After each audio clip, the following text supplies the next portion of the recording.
చెడు కోసం చెప్తే ఆయనకు వచ్చింది ఏం లేదు. ఈ విషయం అయితే 100% ఆలోచించాలి అందరు. చెడు కోసం చెప్తే ఆయనకు వచ్చింది ఏం లేదు, మిగిలిందైతే ఏం లేదు.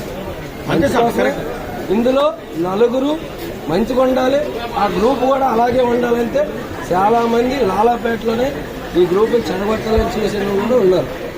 కానీ అయినా కలుపుకుంటూ మనందరినీ కలుపుకుంటూ శబరిమలకి స్టార్ట్ అయిన నుండి ఎండింగ్ వరకు ప్రతి ఒక్క స్వామి ఆయన ఒకవేళ 10 నిమిషాలు లేట్ అయినా పూజ చేసి స్వామి ఖచ్చితంగా అక్కడికి టైంకి ఉండాలి.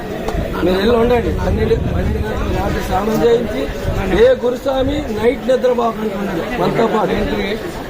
ఇన్ని గ్రూపుల్లో చూసినా, ఇన్ని మందితో తిరిగిన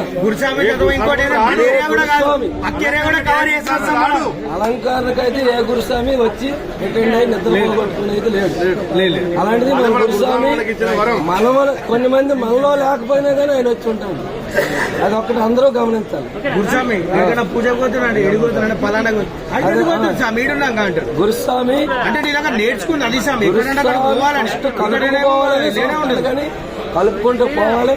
ఇలాగే ఆయనకి ఆరోగ్యంగా, ఆయనతో పాటు మనందరికీ ఆరోగ్యంగా ఉండి సుఖ సంతోషాలతో మనకి ఒంట్లో పోతున్నంత వరకు శబరిమల యాత్ర అందరం కలిసి చేయాలి. ఇలాగే